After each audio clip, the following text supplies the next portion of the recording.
pessoal, eu sou a Neuza Maria Bojiquian, apresentando mais um episódio do programa Diálogos INEU, que é um programa produzido no âmbito do INCT para estudos sobre os Estados Unidos. E o nosso convidado de hoje é o professor Eduardo Mariucci, da Unicamp, assim como do programa de pós-graduação em Relações Internacionais da Unesp, Unicamp e PUC São Paulo, e pesquisador do INCT INEU. Bem, nós estamos em um período de guerra e estamos, mais uma vez, testemunhando a exibição das capacidades tecnológicas, né? A guerra na Ucrânia realmente mostra que os veículos aéreos não tripulados, que é conhecido na sigla em inglês de UAV, ou seja, os drones, fazem parte da guerra moderna, por assim dizer. O professor Eduardo, ele deu um título para a apresentação de hoje aqui, que é Automação da Percepção e Sistemas Preditivos de Vigilância. Então, Eduardo, eu te pergunto, como que nós chegamos até aqui, né? Nesse mundo virtual de máquinas, né? De muitas máquinas, máquinas conversando com máquinas.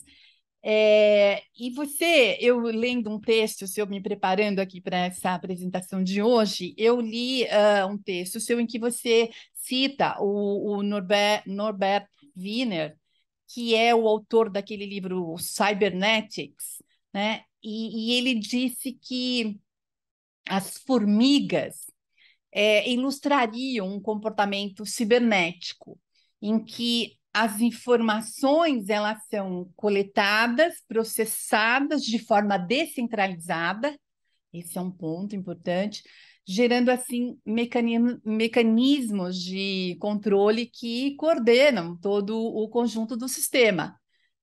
O que isso significa em termos de aplicação tecnológica, né?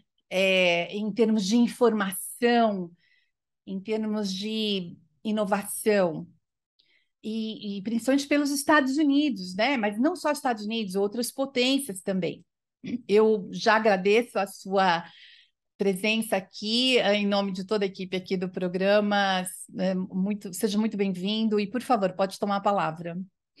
Bom, antes de começar, Nilza, queria agradecer a oportunidade aqui de participar dos diálogos do INEU. Eu tenho assistido a todos, acho muito interessante a iniciativa.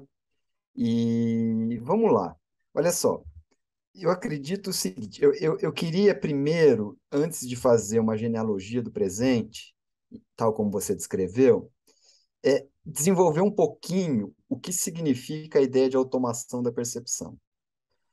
Porque, a rigor, todo sistema inteligente, entre aspas, e todo sistema que assessora ou substitui os humanos em algumas tarefas, hoje em dia, parte da ideia de que a máquina precisa entender o que está acontecendo, né? Só que para a gente entender isso, é melhor a gente primeiro definir com alguma clareza o que é máquina. E eu não vejo um ponto de partida melhor do que o célebre capítulo 13 do Capital, Maquinaria e Grande Indústria. Nesse capítulo, o que o Marx vai dizer? Olha, primeiro, né, as ferramentas elas sempre foram entendidas como uma extensão do sensório e dos órgãos humanos. Por exemplo, um relojoeiro, né, aquele relojoeiro analógico clássico, ele conseguir fazer um relógio pequeno, ele não pode contar, né, ele precisa de coisas muito mais finas do que os seus dedos. Ele vai precisar de uma pinça extremamente fina, ele vai precisar de uma chave de fenda muito fina. A acuidade visual não é suficiente porque os dispositivos são muito pequenos. Ele bota aquele óculos que aumenta a acuidade visual. Então, a ideia de ferramenta sempre envolveu, em algum grau, expandir os membros e o sensório humano. O processo de construção de máquinas é um processo onde as máquinas começam a manipular ferramentas. E no capítulo 13, o Marx vai lá mostrar que o primeiro setor a fazer isso foi o setor têxtil, né? Então, o que seria uma máquina no sentido que o Marx deu ao termo? É um dispositivo, ele fala mecânico, né? Mas hoje ela não é mais necessariamente mecânica, onde você vai ter um sistema de energia, um sistema de transmissão de energia, e o que realmente importa, a máquina-ferramenta, que é ela que vai começar a manipular ferramentas. Então, sempre, quando a questão da máquina apareceu, surgiu o problema da relação homem-máquina, onde boa parte do maquinário desvaloriza, entre aspas, a atividade humana. Essa toda é a discussão do Marx. A coisa é um pouquinho mais complicada, embora e ele percebeu isso, porque na verdade não existe máquina, existem sistemas de máquinas. As máquinas formam grandes sistemas, não é, que vão entrando numa relação de sinergia gigantesca. Né? Por exemplo, se eu multiplico a fase da tecelagem, aumento a sua eficácia, a fiação começa a ser o gargalo. Aí você tem que resolver. Faço muita roupa, eu preciso transportar. Os transportes viram um gargalo. Aí você vai precisar do trem, você vai precisar de acelerar os transportes e tudo mais. Então, isso entrou num processo de sinergia gigantesco, o que o Marx não poderia imaginar no século XIX. Que as máquinas começassem a manipular sensores de percepção do real e produzir um imaginário que a turma ligada ao Deleuze gosta de chamar de um imaginário maquínico. Ou seja, as máquinas começam a manipular sensores e esses sensores produzem uma percepção do real. Para que isso aconteça, e por isso que eu quero contar a história de trás para frente, eu preciso já ter a noção da inteligência artificial. Porque o que vai comandar esses sensores? Um sistema de inteligência sempre entre aspas, para que produza aquilo num código que a máquina perceba como um padrão. Então, os sistemas de automação da percepção são sistemas conexos com a ideia de inteligência artificial que está na moda hoje. Então, eu acho que essa que é a questão. E por que essa questão é decisiva? Pelo seguinte, nós formamos imagens usando um espectro da luz que o nosso olho consegue captar. Essas máquinas captam todo o espectro da luz. Elas enxergam infravermelho, ultravermelho, coisas que a gente não enxerga. Nós escutamos algumas vibrações, mas não todas. As máquinas conseguem, em algum grau, se apropriar desses sinais. Nós não enxergamos a temperatura, entre aspas. Esses sistemas podem mobilizar sensores que percebem variações de temperatura. Então, veja, a questão não é que a máquina ela está não só trabalhando mais rápido, como ela está varrendo uma zona da realidade que nós não conseguimos diretamente observar. É por isso que a questão é tão complicada, especialmente na guerra. Porque o que você está disputando é aquela zona onde está além do sensório humano. Quem não tem essas tecnologias está às cegas, né? Ou seja, está fora desse espaço. Então, esse é o ponto. E ainda nessa fase inicial, eu queria marcar uma questão que é a seguinte. Na década de 80, finzinho da década de 80, é que essa discussão começou a aparecer com algum, digamos assim, de forma mais intensa. Na mídia destinada ao público, o problema apareceu como a sociedade panótica. O que isso queria dizer nos anos 80? Se no supermercado você via uma câmera. Você entrava num prédio, você via as câmeras de vigilância. Aí surgiu uma discussão que nós estávamos, de certa forma, acelerando o processo de visão da sociedade pelo panóptico. Eu não concordo 100% com essa ideia, e é isso que eu gostaria aqui de destacar para encaminhar a gente para as questões que você levantou, que é a seguinte. Em termos técnicos, seria uma atualização do panóptico. A palavra atualização vem do Deleuze. Não adianta dizer que é neopanóptico. Eu acho que é uma coisa diferente. É isso que eu gostaria aqui de ressaltar. Como é que funciona o panóptico? O panóptico, como vocês sabem, foi um diagrama, uma obra arquitetônica pensada pelo Bentham, que funcionava da seguinte forma, né?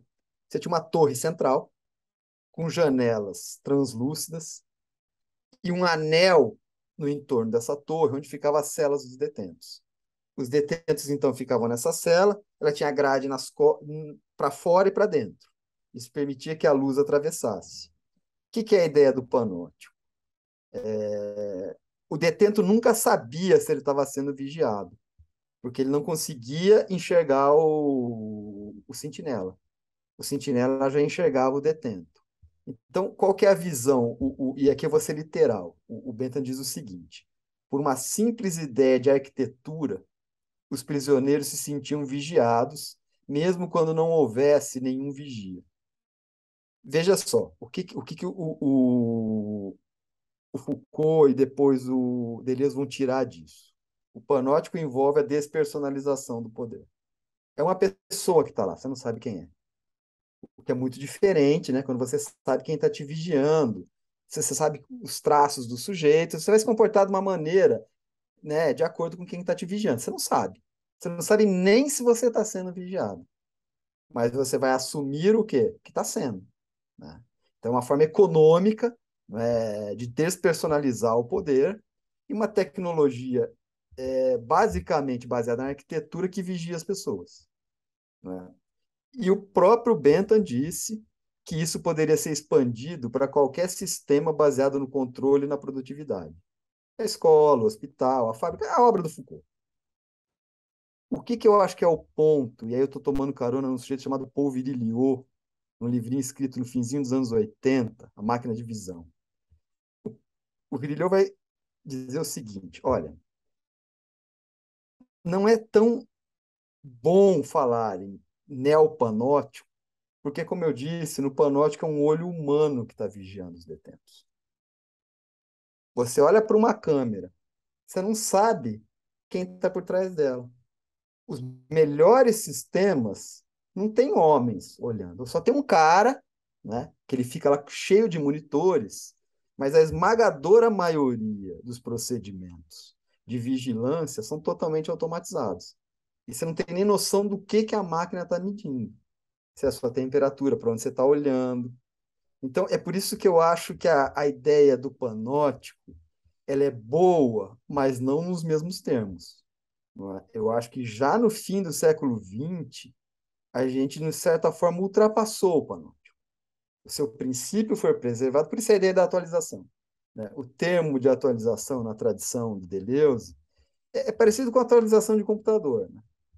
Você faz um software, você faz um ambiente, as pessoas vão usando ele, você vai percebendo coisas que você não poderia ter percebido, e para corrigir você atualiza.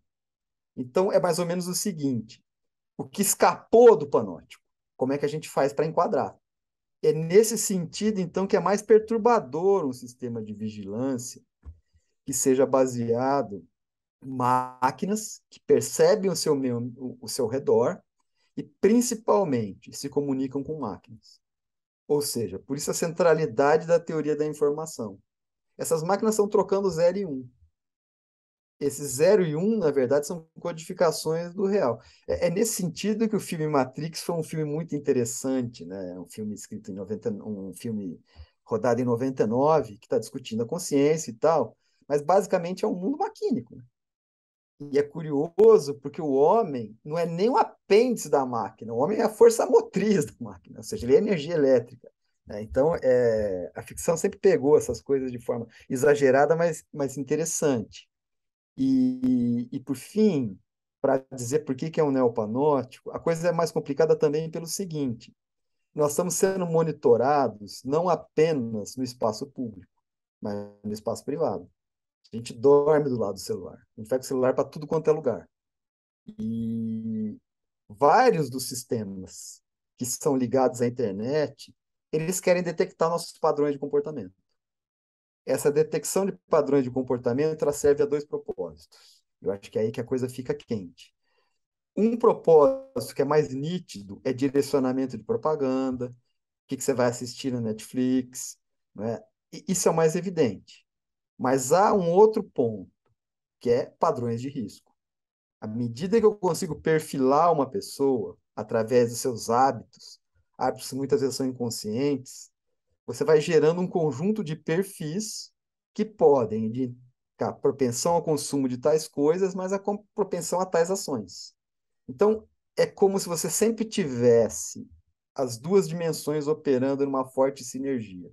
Uma dimensão ligada ao mercado e uma dimensão ligada às formas de repressão e ao Estado. Essas duas coisas andam em conjunto. Como elas se combinam, vai variar de país a país. Nos Estados Unidos é de um jeito, em Israel é em outro, na China é em outro. Mas, em todos os casos, essas duas dimensões andam a par. E, e para finalizar esse bloquinho, antes de entrar na genealogia do processo, eu queria também tirar um pouco dessa imagem que alguém está vigiando você, né? A não ser que você seja um alvo de alto interesse, ao estilo Bin Laden, de fato as pessoas vão monitorar o que você está falando.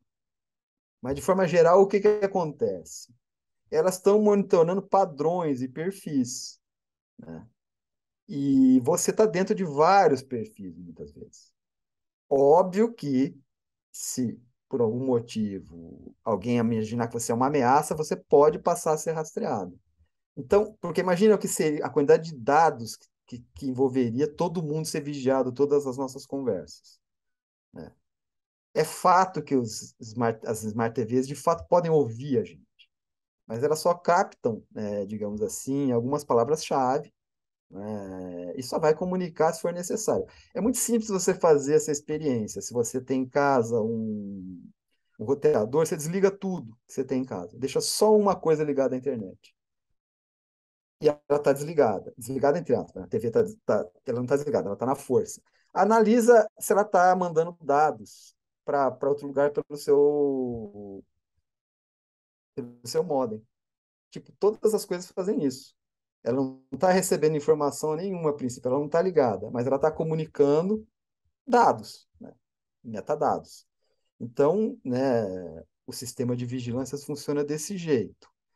Ele é, então, para usar uma palavra feia, ele é heteróclito, ou seja, ele mistura muitas coisas.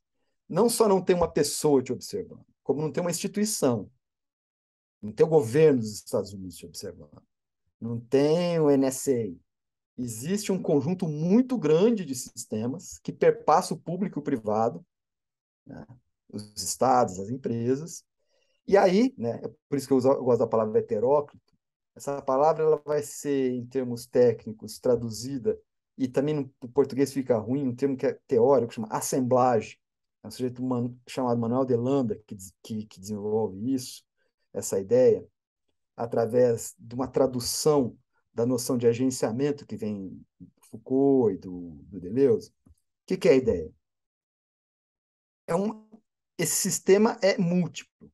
Ele tem várias dimensões, vários dispositivos. Por isso que é ruim a imagem do panóptico. E é ruim a imagem do Big Brother. Porque essas imagens pressupõem um centro. Essas imagens pressupõem um centro que, se ele existisse, bastaria tomá-lo, né? Não era muito mais fácil quando a gente identificava um inimigo? Vamos tomar a Bastilha, vamos tomar o QG do Hitler. Era muito mais simples, né? Hoje em dia, não. Hoje em dia é a coisa mais complicada. Quando que começa? Quais são as primeiras manifestações desses processos que vão desembocar no que eu falei? Há um debate se começa na Primeira ou na Segunda Guerra Mundial. Para não entrar nisso, vamos discutir a Segunda Guerra Mundial. Não é? Num certo sentido, é a Segunda Guerra Mundial que é a antessala dessa discussão. Por quê? Ao contrário da Primeira Guerra Mundial, onde os aviões eram extremamente lentos, eu não sei até que ponto as pessoas têm ciência da parte técnica, os aviões da Primeira Guerra Mundial eram feitos de madeira, né, pedaços de metal e lona. Eles tinham motores que são metade das cilindradas do Uno Mille. Ou seja, eles não chegavam a 100 km por hora, 150 km por hora na descida, e se você, com o perigo das asas quebrarem. Eles eram lentos. Sendo lentos, o olho humano ainda permitia você perceber onde ele vai atacar, se antecipar. A aviação da Segunda Guerra Mundial já estava na casa dos 400, 450 km por hora. Ou seja, é uma velocidade significativa. Então, e por que eu entrei por aí? Quando começou a ficar claro que os Estados Unidos iam entrar na guerra, um sujeito chamado Vannevar Bush, era um sujeito do MIT, que tinha conexão com os militares, pediu dinheiro para desenvolver um projeto muito ambicioso, de múltiplas dimensões, para criar sistemas de artilharia antiaérea automatizados. Chamou o Norbert Wiener, que a Neuza adiantou, e formou um grande matemático chamado Claude Shannon. Né? Eles não estavam no mesmo processo, nos mesmos projetos, eram projetos diferentes, mas era o Vannevar Bush que estava acima dessa ideia. O que era a ideia, a rigor? Como o avião voa muito rápido, você quer ver abater um avião com a metralhadora, você tem que sempre atirar na frente. Para atirar na frente, qual que era a ideia? As pessoas não vão conseguir antecipar esses movimentos. Então, nós temos que desenvolver um sistema preditivo que dê o máximo de probabilidade da posição do avião para antecipar e atirar. Então, isso começou, basicamente, com o que tecnicamente chama controle de tiro. Né? Obviamente que se eu faço isso para abater aviões, eu posso melhorar a minha artilharia utilizando o mesmo procedimento. Né? Então, essa que era um pouco a ideia. É daí que nasceu a noção de cibernética. A rigor, o termo cibernética vem do grego. Se ele fosse traduzir uma tradução literal, seria governética. É a arte de governar. Porque ela significa tanto governo, no sentido antigo, onde a cúpula da sociedade responde às pressões da base e devolve, como timão do barco. O Widner escolheu com muita argúcia esse termo. E ele mesmo disse que está entre os dois. Governo no sentido antigo. Né? O que acontece? Ele não determina diretamente a população. Ele tem que escutar e dar uma resposta. Imagina um barco à vela. A pessoa sempre faz aquelas microcorreções. Essa é a ideia da cibernética. Para dar um exemplo mais contemporâneo, se alguém já andou de uma Kombi alucinada, a alta velocidade, ela fica assim, né? Variando. Né? Ou seja, quando você está dirigindo, você vai para a própria percepção, corrigindo o movimento. Então, a cibernética, o que é? Um sistema, em última instância, descentralizado, que vai se autocorrigir. E o que acontece na cabeça do Norbert Wiener? O aviador inimigo, o artilheiro e a metralhadora formam um sistema cibernético. Se você começa a atirar no aviador, ele percebe que você está atirando nele. Então você cria um sistema de feedback loops, onde um olha para o outro e cria um subsistema. Qual que era a ideia? Mecanizar e automatizar ao máximo a operação desses sistemas. É que nós estamos falando dos anos 40, né? Não tinha computador, a ideia do computador começava a nascer, era tudo feito na mão, a cabeça das pessoas era analógica, na esmagadora maioria das vezes. Então, veja, o sonho de produzir o que nós estamos vivendo, ele foi claramente anunciado na década de 40 do século XX, em cima dessa noção da cibernética. Né? Eu vou retomar o exemplo que a Neuza deu com muita propriedade, eu só queria acentuar uma outra dimensão. O Norbert Wiener, o que ele insistiu? Ele diz, olha, na natureza, muitas vezes, você percebe mecanismos que se autorregulam. O exemplo que ele dá da formiga é um exemplo muito significativo, que, inclusive, extravasou o campo da cibernética e encorajou diversas variantes anarquistas, né, para pensar uma sociedade como a das formigas, de organização descentralizada. Como é que funciona? Né? A formiga, a princípio, sai a esmo do formigueiro. Se ela trombar com uma fonte de alimento, ela volta para o formigueiro e deixa um rastro de feromônio. Se uma outra formiga está passando, ela vai cruzar por esse rastro, ela vai falar, tem comida na direção oposta. Ela vai. E ela também deixa um rastro. Aí o que acontece? Se muitas formigas começarem a fazer isso, o rastro é gigantesco. Se você já conhecia um rastro menor e bateu nesse maior, provavelmente você vai descartar aquele menor e voltar para o maior. A hora que acabou a comida, elas param de deixar o rastro de feromônio. E aquele outro rastro que era desinteressante volta a ser interessante.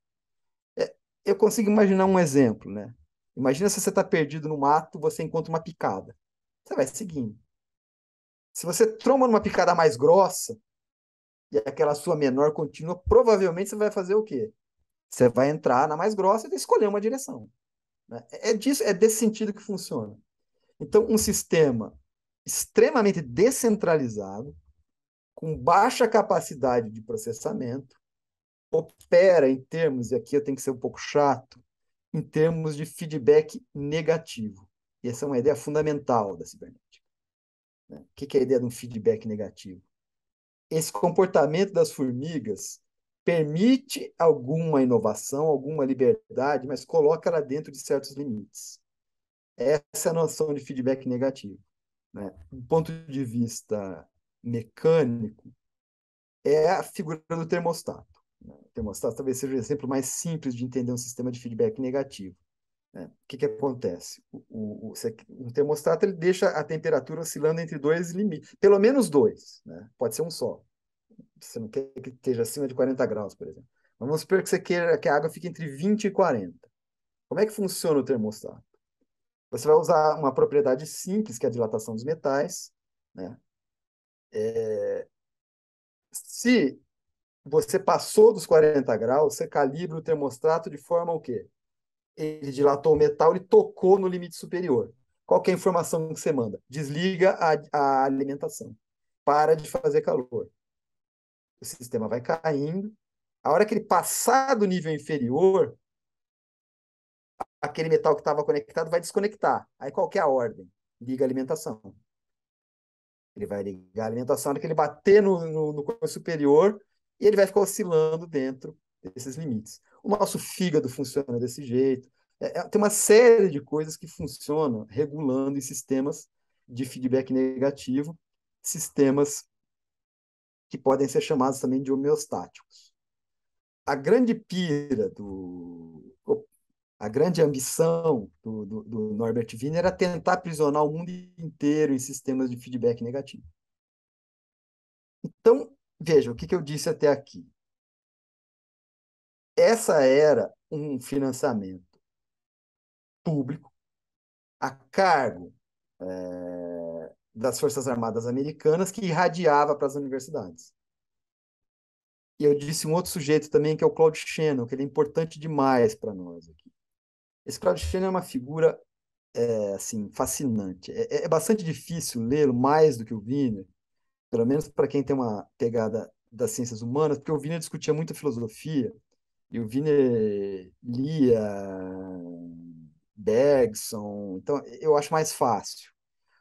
O Shannon é matemática pura, né? Uma mente analítica, inclusive, que é uma mente bastante hostil em geral às humanidades. Mas o que era a importância do Shannon? Ele trabalhava no laboratório da Bell, né? Da Bell, que faz telefone, e a função dele era, em alguma medida, reduzir o ruído nas comunicações telefônicas. Como é que esse cara vai parar num sistema de artilharia antiaérea? A função dele era reduzir o ruído produzido pelos dados que estavam informando a posição dos aviões. Então, ele entrou nesse projeto por aí. E ele é fundamental, ele é considerado o pai da teoria da informação, porque ele tinha um problema na cabeça dele. O problema na cabeça dele era o seguinte: cada sistema de transmissão de informação forma um mundo fechado. Por exemplo, por fio. Os caras que operam o telégrafo por fio e o telefone, eles formam um mundinho fechado. Quem transmite informação por radiofrequência forma um outro mundinho. Se você transmite por sinais luminosos, você forma um outro mundo. Ele falou: ó, eu preciso inventar uma teoria que amarre todos esses mundos, porque todos estão comunicando. É aí que ele vai inventar. O bit não é uma expressão dele, é de um outro sujeito que não me foge a memória agora, mas ele diz o seguinte: todo sistema de comunicação só vai funcionar bem se eu traduzir a semântica, se eu traduzir a imagética em pulsos, em sinais, em bits. E criar um canal apropriado para quê? Para transmitir essa informação. Então, veja o que ele está propondo. A digitalização à banda elétrica. É isso que ele está propondo. Um sistema de digitalização. Que é uma coisa que é, por exemplo, o sistema MP3. O sistema MP3 é um tataraneto do Shannon. Né? Por quê? O registro analógico de música é muito gigantesco. Se você traduzir ipsis literis o analógico no digital, uma música fica gigantesca. O que é um sistema, uma música em MP3 ou um vídeo em MP4? Você está renderizando, simplificando aquilo, codificando numa coisa mais simples e reconstituindo o som, né? Tudo eletronicamente. Então, essa visão do Shannon, ela foi muito importante para você conseguir perceber o mundo como um agenciamento, olha lá a palavra que eu falei lá na frente, de informações. Sem ele, você não teria o salto decisivo. Então, eles trocavam, eles se conheciam pessoalmente, eu não sei, mas trocavam algumas coisas, um citava o outro, mas tudo que nós estamos vivenciando hoje, de certa forma, é uma decorrência dessas ideias que começaram antes dos Estados Unidos entrar na guerra, e quando eles entram na guerra, ele se acelera. Por quê? Ficou claro para os americanos, no fim da Segunda Guerra Mundial, que eles precisavam desenvolver o poder atômico. E o poder atômico pressupõe uma quantidade de cálculo gigantesca, pressupõe a necessidade de começar a produzir computadores de fato, não computadores analógicos. Então, o projeto Manhattan foi um projeto de aceleração da teoria da informação, né? Que consumiu uma quantidade de recursos absurda. E aí é que está a questão. Sempre existiu essa. Já antes do complexo industrial militar ganhar esse nome, o sistema de inovação americano já apontava mais ou menos nessa direção. Ele só não era institucionalizado e, digamos assim, às claras. Mas o Vannevar Bush é uma figura-chave, né? Você tinha pessoas que eram figuras-chave. Essas pessoas meio que criaram um ambiente que lá na frente envolveria o complexo industrial militar. Esse Vannevar Bush é uma figura tão curiosa, eu tenho estudado bastante ele. Ele tinha uma visão, né? Alguns dizem para o mal, que é a seguinte: eu vou tomar um caminho alternativo aqui e já volto. Eles perceberam que a eugenia era. Primeira coisa, né? Os Estados Unidos sempre tiveram uma tradição de pesquisa eugênica. Os alemães ficaram com a fama, mas a eugenia nos Estados Unidos era até mais desenvolvida que na Alemanha. O que esse Vannevar Bush percebeu? Ele falou: o problema da eugenia alemã e da nossa sociedade de eugenia é que elas operam no nível do fenótipo. Ela não é diferente de criar cavalo e cachorro. Você vai fazendo as pessoas se cruzarem, né, as pessoas, os animais, para preservar certas características. É toda aquela ideia dos dólicos louros, a regulação sobre o casamento alemão. Ele disse: olha, parece que não é por aí, né? Ele já estava antevendo a coisa do DNA. Parece que tem uma outra chave por trás. Ele já estava querendo pensar no nível do genótipo. Ele chamou esse Claude Shannon, isso em 38, 39, e meio que forçou ele a fazer o doutorado dele em genética de populações, que era uma álgebra aplicada aos sistemas do Gregory Mendel para prever como que a composição genética da população iria ocorrer. Percebeu? No começo, essa dimensão da biologia, da física e da organização de sistemas, ela estava toda amarrada. Essa que é a chave. É que como as ciências, a universidade começa a se desenvolver e se especializar, essa unidade começou a ser decomposta. Por quê? Ela era pragmática. Ninguém estava pensando em ciência, como a gente gosta de pensar, em coisas abstratas. É o seguinte: como é que eu melhoro geneticamente meu soldado? Como é que eu faço bombas eficazes? Como é que eu chego no domínio da energia atômica? Como é que eu prevejo o comportamento de tudo, de formiga, mercados por ações? Tudo isso formava, digamos assim, um core, né? Pragmático, né? Pragmático. E começou dessa comunicação, porque todos, no princípio, eram ou matemáticos ou engenheiros elétricos. Essa é um pouco a base. Todos os conselheiros do Eisenhower, aquela galera toda, vinha dessa gente que vem do MIT, Harvard, mas sobretudo do MIT, que era uma mentalidade matemática ligada à engenharia elétrica, né? E por que a engenharia elétrica é importante? Porque o próprio Claude Shannon, ele fez o doutorado, como eu falei, no campo da biologia, há uma álgebra da genética. O mestrado dele era sobre operadores lógicos usando interruptores. Ligo e desligo. Então, um computador, que depois isso vai ser desenvolvido por John von Neumann, um tempo depois, né? Basicamente é o quê? 0 e 1, ligado e desligado. Então, toda essa tecnologia que nós estamos falando agora, ela foi gestada antes e durante a Segunda Guerra Mundial. Agora, ela vira crítica depois da Segunda Guerra Mundial, porque o Projeto Manhattan foi bem sucedido, o que significa que você começou a ter o potencial atômico. No começo, as bombas, o vetor das bombas eram aviões, Boeing, um B-29.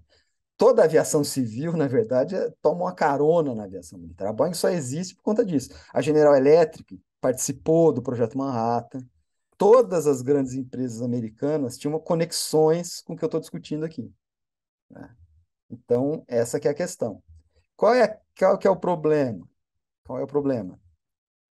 O círculo ligado ao Eisenhower lá na frente foi vendido, né, no começo, antes do Eisenhower, foi vendido que os russos jamais iam ter acesso à bomba nuclear, o que se provou falso 3 anos depois. Aí mudou os termos do problema. Porque o problema qual que era? O seguinte, vale a pena gastar em bombas nucleares pelo seguinte, e teoricamente o Japão mostrou isso. Com bomba, a gente pode sair da Europa. A gente deixa a Europa lá, a gente vai ter um poder de dissuasão gigantesco, né? A distância, e aí a aeronáutica, ela não era uma força independente, né? Ela era uma força ligada, eu acho que era a Marinha ou Exército, eu não me lembro agora. Ela acabou virando uma força independente por conta disso. Olha, mas nós temos que ter uma força independente que use os bombardeiros estratégicos. Quando os russos desenvolveram as bombas, a equação mudou. Opa, o inimigo tem. Porque, veja, e aí voltando ao assunto, o tema dos sistemas descentralizados, né? Quem gosta de história militar é acostumado com essa analogia. Na guerra tradicional, na Idade Média, o que era considerado uma guerra honrosa? Espadachim contra espadachim, cavaleiro contra cavaleiro. Por quê?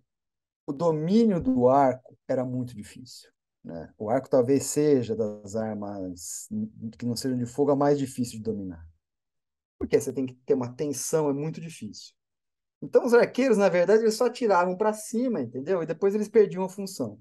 Com o desenvolvimento da besta, né, que é aquela. A besta é um arco colocado num pau Numa... que antecipa o fuzil. E aí por que a besta é mais simples? Porque a força é constante. Você retesa, prende num lugar e consegue apontar. Quando arqueiros, que na verdade podia ser qualquer camponês, não precisava muito treino. Quando a cavalaria se deparava com pessoas com besta na outra ponta, era um problema. Se eu mandar os cavaleiros, eu vou perder o quê? Pessoas custosas e nobres a custo zero. Se só um lado tem besta, o que aconteceria? Eles iam usar a besta. Se os dois lados tinham besta, eles não usavam, para que os cavaleiros entrassem num atrito com menos perdas. Veja, é um sistema de autorregulação. Por exemplo, vou dar um exemplo mais banal. Duas gangues se encontram, eles estão todos armados. Mas vamos só uma arma branca. Enquanto ninguém puxar uma arma, o conflito fica num grau de letalidade menor. O que começou a ser a ideia, então? O outro lado tem.